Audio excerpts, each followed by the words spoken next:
Sholat zuhur nggak perlu ke atas lagi, nggak perlu kita memperlambat waktu lagi.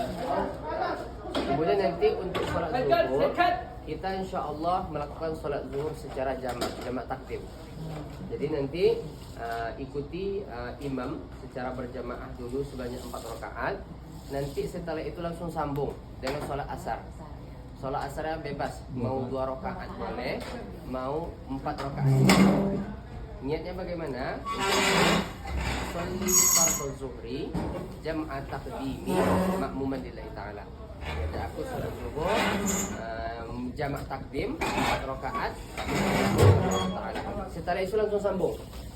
Sholli fardhu asri jam'at taqdimi lillahi ta'ala. Kalau seandainya 4 rakaat jam'at taqdimi, kalau seandainya mau 2 rakaat tambah di akhirnya qasrat. Sholli fardhu asri jam'at taqdimi qasrat lillahi ta'ala.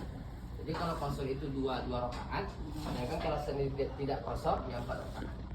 Jadi ini untuk untuk sholat zuhur nanti langsung dijamak dengan sholat asar, jamak takdim. Kemudian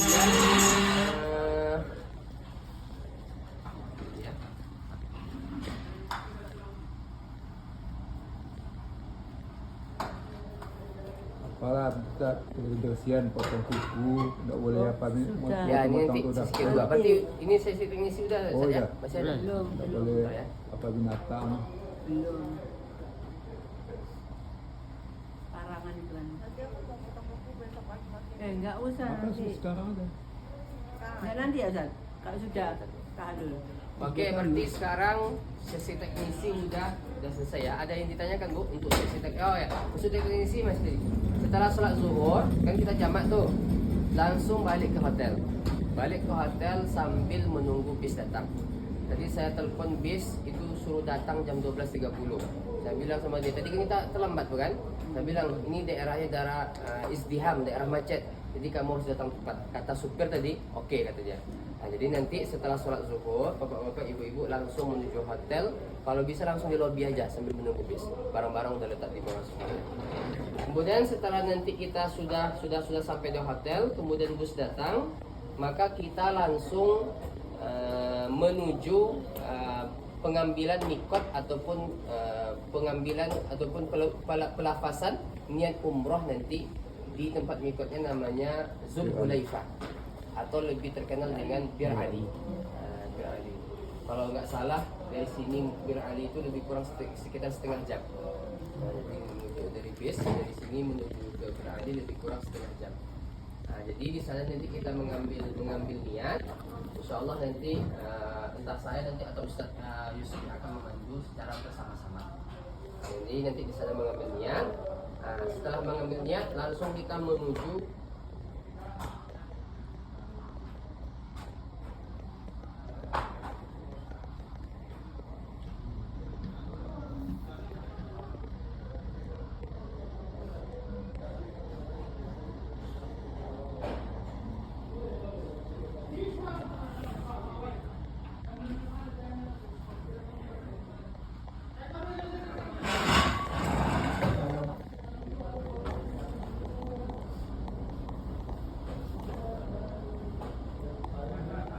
Oke, dari tadi kita sudah mengambil niat di mikot Bir Ali ke Zulhulaifah. Langsung dari Zulhulaifah kita menuju kota Mekah Al-Mukarramah.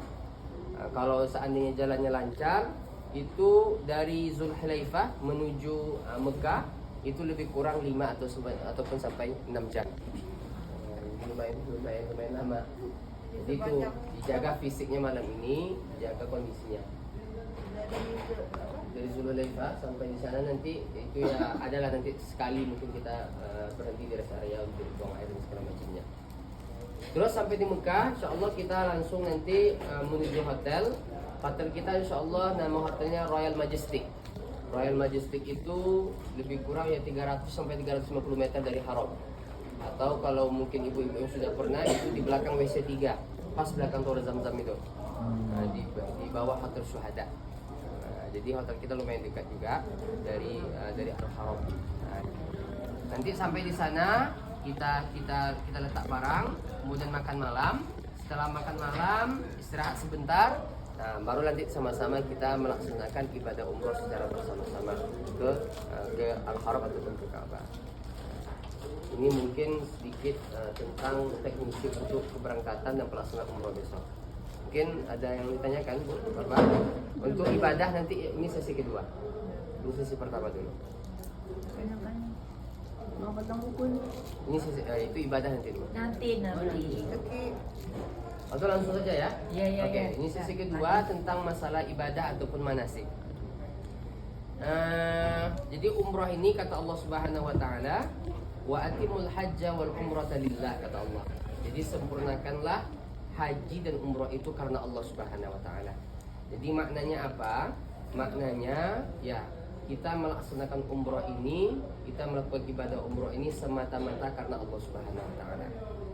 Kemudian juga dari ayat ini para ulama mengambil kesimpulan bahwa ada sebagian ulama mengatakan umroh ini hukumnya wajib. Wajibnya bagaimana? Wajib kalau seandainya telah terpenuhi beberapa syarat. Di antara syarat itu orangnya Islam, balik, berakal, merdeka, sama sudah punya biaya. Maka kalau seandainya sudah terpenuhi syarat-syarat ini, wajib bagi kita bapak-bapak, ibu-ibu untuk melaksanakan umroh, sama seperti haji. Nah, artinya apa? Kenapa saya kok menyampaikan demikian? Ya, maksudnya ya betul-betul nanti ketika umroh itu kita jaga semua apa yang diperintahkan ataupun yang disampaikan oleh Rasulullah SAW. Terus untuk pelaksanaan umroh ini secara lebih ringkasnya, ini umroh memiliki beberapa rukun dan juga syarat-syarat. Adapun rukun umroh, jadi ada rukun. Yang pertama rukun umroh ini maksudnya bagaimana? Rukun umroh ini kalau seandainya ada salah satu rukun ini tidak kita kerjakan, maka na'udzubillah umroh kita tidak sah. Wajib kita mengulangnya. Apa-apa saja rukun umroh itu? Rukun umroh itu ada 5. Rukun umroh ada 5. Yang pertama nanti rukun umroh itu adalah niat ihram umroh. Berniat untuk melakukan umroh. Itu nanti kita lakukan insyaallah di Zulhulaifah ataupun di Berani. Yang kedua, rukun umroh yang kedua, kita melakukan tawaf di Ka'bah. Kita melakukan tawaf di Ka'bah sebanyak 7 kali. Sebanyak 7 kali putaran, mulai daripada Hajar Aswad atau yang sejajar dengan Hajar Aswad, atau biasanya kita kenal dengan lampu hijau kan. Kalau seandainya nanti sudah sejajar dengan lampu hijau, langsung membaca Bismillahi Allahu Akbar sambil melambaikan tangan kanan.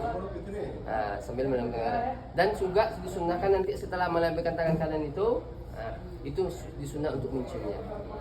Sunnah untuk mencium tangan yang digunakan untuk melambaikan ke Hajar Aswad tadi. Jadi kita tawaf nanti sebanyak 7 kali. Insyaallah nanti dari travel disediakan transmitter. Jadi saya pun atau Ustaz nanti nggak perlu teriak-teriak. Jadi udah ada transmitter, jadi didengarkan dengan enak insyaallah. Dan nanti insyaallah dibimbing doa-doa ataupun zikir-zikir yang dibaca selama tawaf tersebut.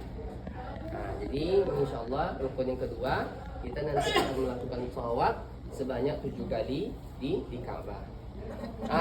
Penting juga bagi kita ketika tawaf ini hukumnya wajib kita dalam keadaan bersuci. Baik suci badan kita ataupun suci pakaian kita. Ini wajib.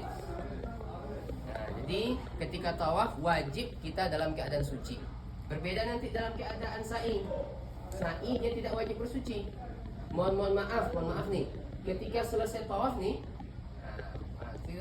mungkin mohon maaf buang angin dia. Itu secara hukum fikih tidak apa-apa dia melanjutkan tanpa wudhu tersebut. Tapi memang lebih bagusnya kan kita berwudhu dulu kan. Tapi kalau seandainya dalam tawaf wajib kita dalam keadaan bersuci. Ini rukun yang kedua. Yang pertama niat, yang kedua tawaf, yang ketiga sa'i. Nanti setelah tawaf, insyaallah setelah tawaf nanti setelah selesai tawaf kita insyaallah salat dulu. Namanya salat sunnah tawaf. Salat sunnah tawaf sebanyak 2 rakaat. Salat sunnah tawaf setelah selesai nanti langsung salat sunnah tawaf 2 rakaat.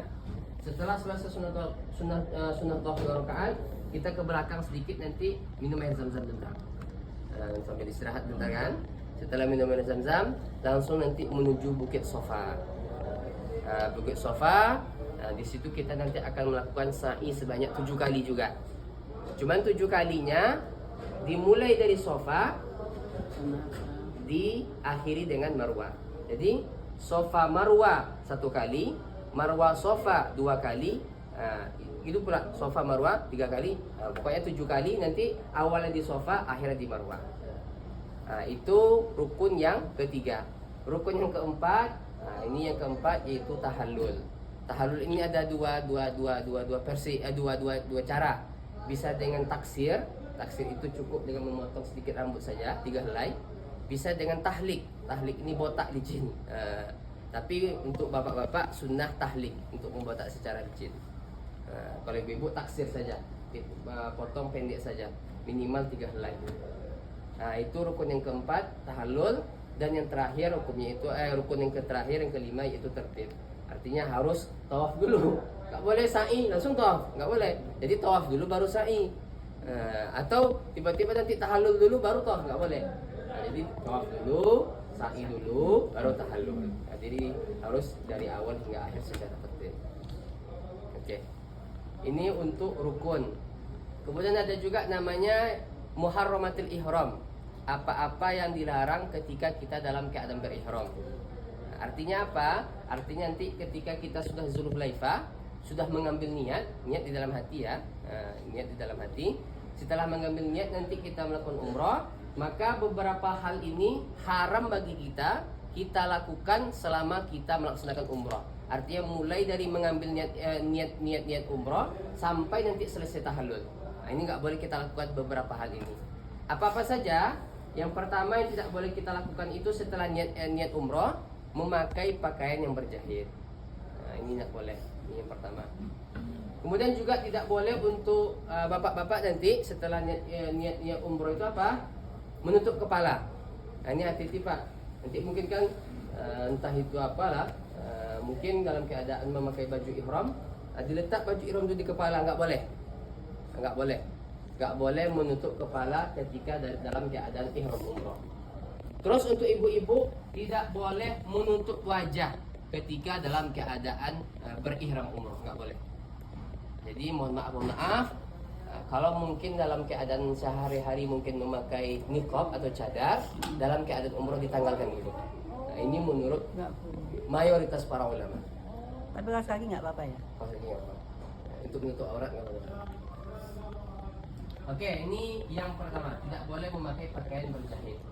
Yang kedua, tidak boleh memakai wangi-wangian. Tidak boleh memakai wangi-wangian ketika dalam keadaan ihram umrah. Adapun sebelum kita berniat nih di Bir Ali nanti, itu sunnah bagi kita. Jadi setelah mandi itu pakailah parfum di badan segala macam, nggak apa-apa. Atau pakai minyak rambut pun nggak apa-apa. Nggak apa-apa. Pokoknya sebelum niat di Bir Ali nanti mau pakai skincare, mau pakai apa nggak apa-apa. Bahkan disunnahkan kita memakai wangi-wangian sebelum melakukan niat ihram umrah. Ini yang kedua, yang tidak boleh itu memakai wangi-wangian ketika sudah niat. Ketika sudah niat nggak boleh lagi itu pakai wangi-wangian.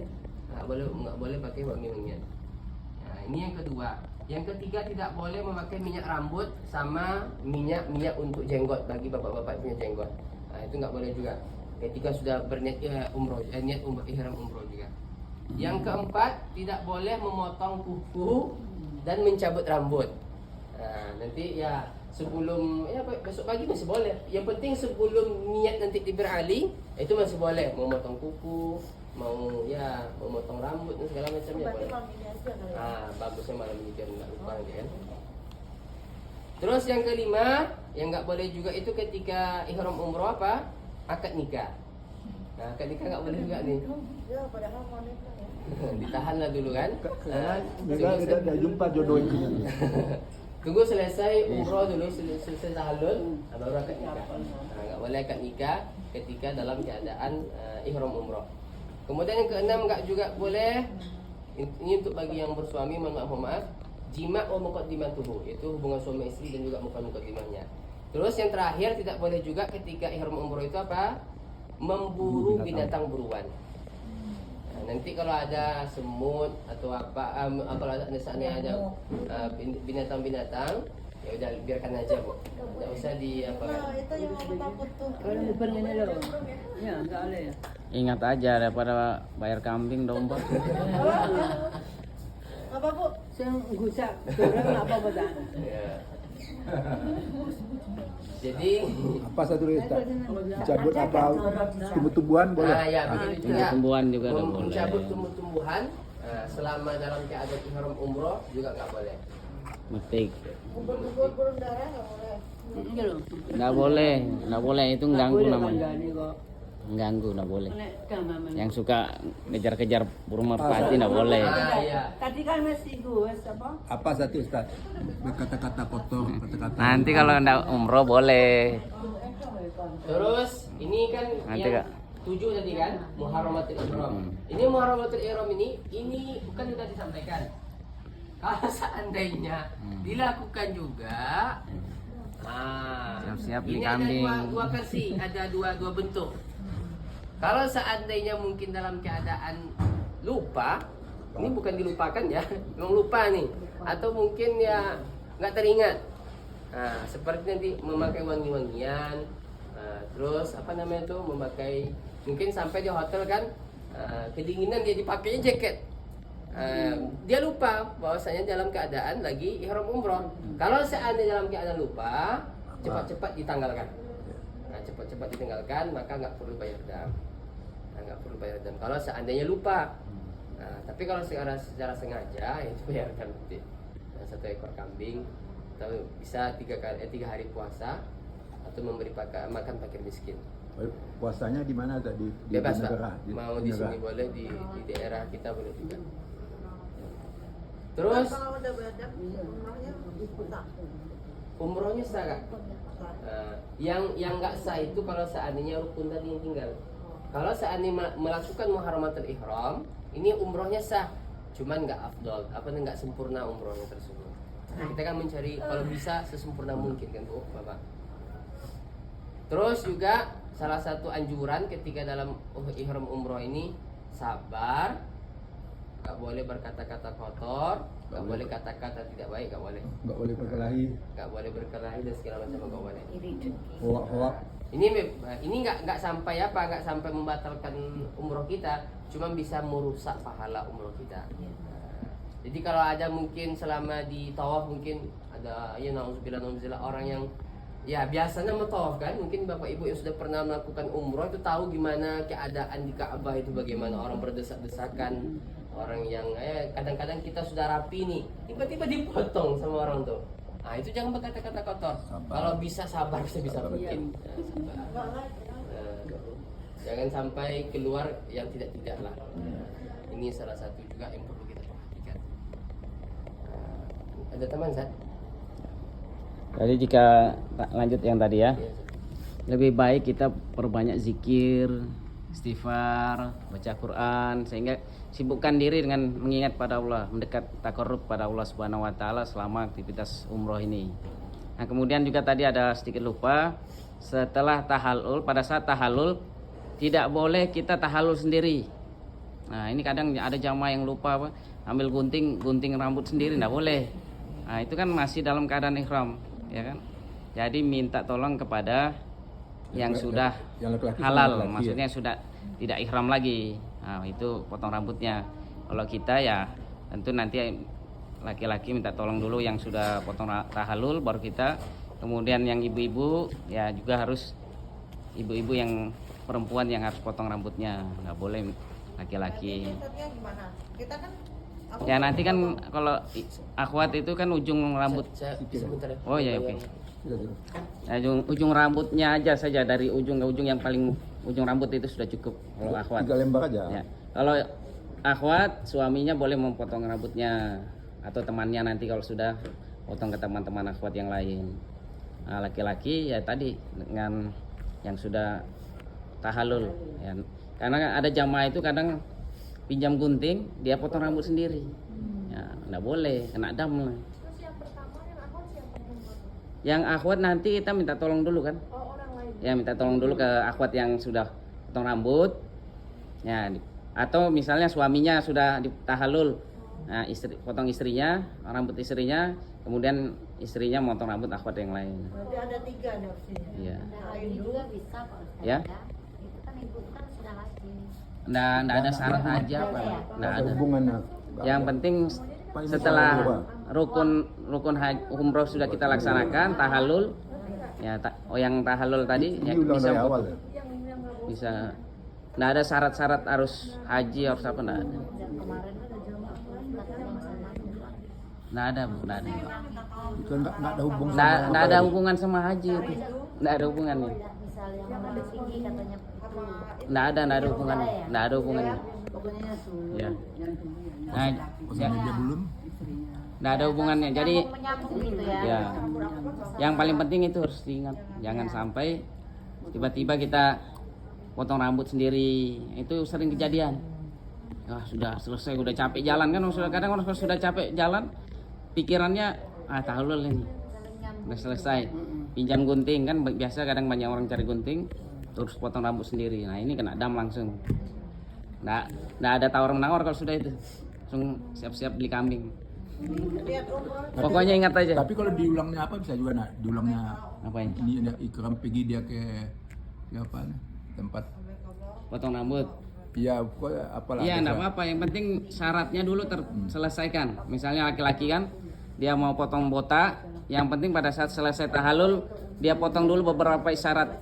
Misalnya beberapa rambut dipotong. Setelah itu dia cukur botak di tukang cukur. Nah, maksud saya dia tadi dia kan ada kesalahan tadi apa belum cukup tahu. Berarti kan batal apa dia. Tapi dia nggak mau bayar dam, tapi dia diulangnya lagi dari Oh, enggak bisa. Itu harus Kalau bayar kita dam. misalnya Nah, itu Lu- yang tadi kan sudah sampaikan Ustadz, ada yang namanya rukun, ada wajib haji umroh. Namanya wajib umroh, kalau ditinggalkan umrohnya tetap sah dengan syarat bayar dam. Biasanya kayak misalnya ibu-ibu tiba-tiba haid, misalnya ada satu haji. Tapi sebenarnya yang saya baca masalah haid ini ada ikhtilaf. Ya, yang masalah tawaf tadi kan, kalau Bapak Ibu baca di buku tanya jawab manasik haji umroh Kemenak, pendapat Imam Ibnu Taimiyah mengatakan bahwa syarat wudu tawaf itu suci itu bukan syarat, bukan wajib, itu sunnah. Karena dari hadisnya itu Rasulullah SAW ketika sebelum tawaf Rasulullah wudu. Nah, itu hadisnya. Jadi tidak ada perintah di situ menurut Imam Ibnu Taimiyah bahwa itu wajib. Nah, di situ Rasulullah sebelum tawaf wudu. Nah, ulama Syafi'i dan lain sebagainya mewajibkan.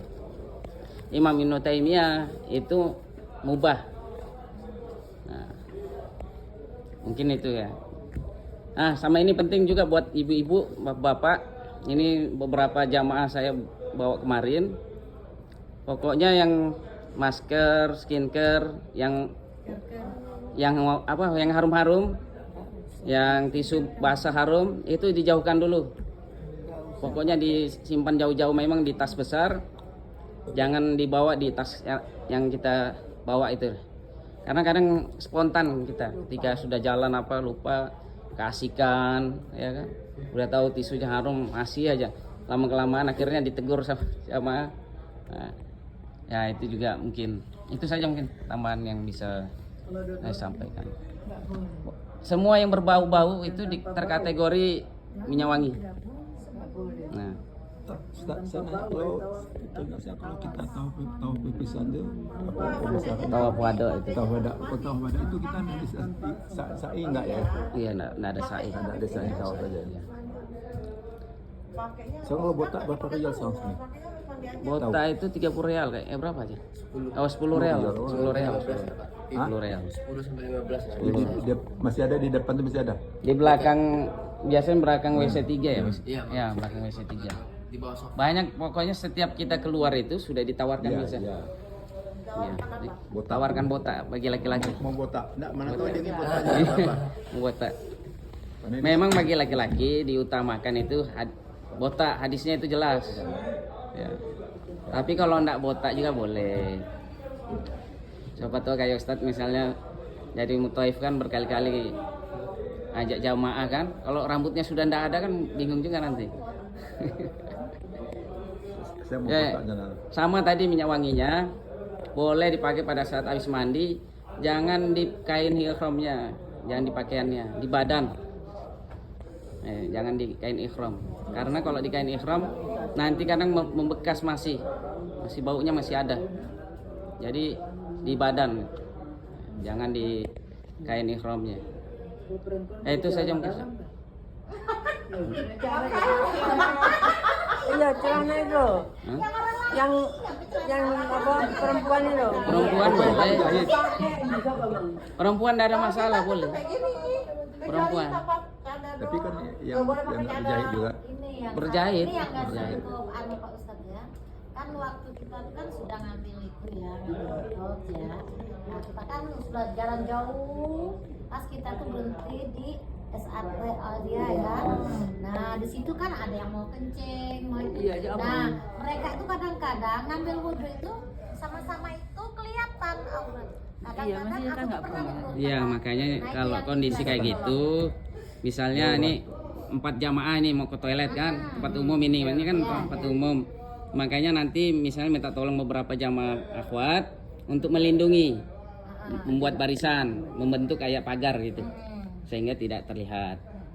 Kemudian juga selalu diingat ketika di WC, karena kita kebiasaan misalnya sampai di hotel kan, kalau sudah tadi buang air apa segala macam pegang sabun, nah itu pokoknya ingat-ingat itu jangan. Mandi boleh, tapi jangan pakai sabun. Kaos kakinya dilepas ya. Apa ini? Lepas. Apa berhenti di area mana? Iya, tetap ya dibuka kalau wudhu kan. Terus kaki dibuka. Tapi kan nggak boleh kelihatan jamaah lainnya. Kalau kaos kaki nggak apa-apa. Ya sama juga ketika bukan umroh ya sama namanya Aurat. Ya, aurat. betul kan? Iya. Misalkan berhenti kita, ada yang mau kencing, mau apa itu. Iya. Nah, mereka mau wudhu lagi. Kadang mereka bebas, bukan Iya, nggak mi- diangkat. nanti minta ya begini. Bukan kaos kaki. Nggak boleh. Nah, Nggak nanti boleh pilih. atas-atas kelihatan. Tahu. sama- Nah, bukanya sedikit Ya, aja. boleh teman tahu. Sedikit juga. Oh, aku aja buka.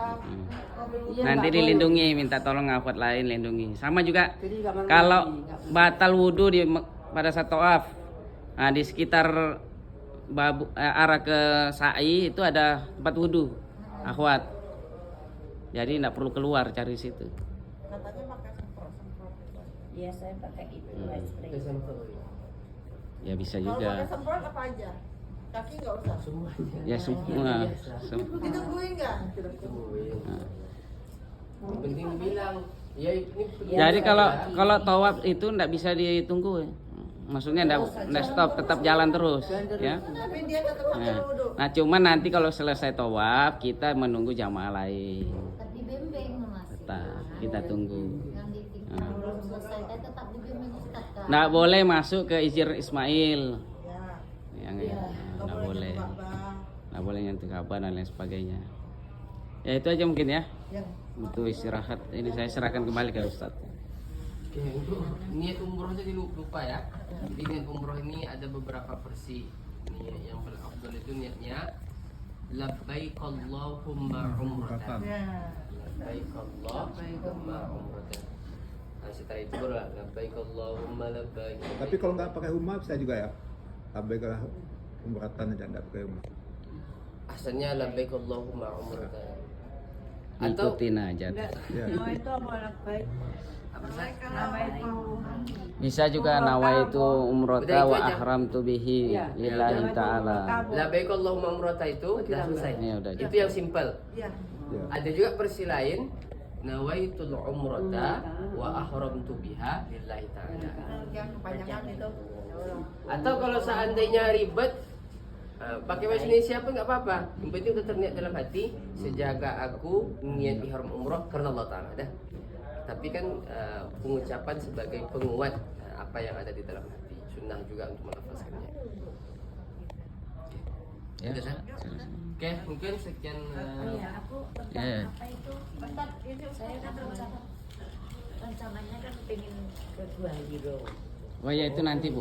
Itu nanti. Nanti aja ya? Nanti itu nanti. Oke, oke. Ya, ini masalah. Berarti selesai nih udah Ya. ya? Itu Pak mau nanya? Tadi saya mungkin agak kelewat. Nanti kan ihram itu dipakai di hotel ini atau di Bir Ali aja? Di sini langsung Mas. Sebelum sholat zuhur udah pakai pakaian ihram. Tak nggak apa-apa kalau saat ini masih ada pakai baju dalam, Iya, pakai celana. Boleh aja. celana dalam. Nanti pas di Bir Ali dibuka baru semua. ditinggalkan. Nggak apa-apa. Kalau cowok pernah kelewat nggak sih pas umroh gitu? Ya apa? Kita rambut Ikat rambut pas umroh. ikat gitu. Kalau setahu saya nggak apa-apa. Karena rambutnya panjang kan. Kalau baju Pakai ihram yang- celana juga boleh nanti pada saat di Bir Ali baru dibuka celananya bagi Iya ikhwan. bagi bapak itu loh mas. Apa Bu? Nanti celananya dipakai lupa. Nanti saya ingat Enggak. kembali. Ustaz, kalau kata pakai baju ihram yang untuk yang sebelah atasnya ya, sebelah atas itu apakah yang untuk sebelah kiri aja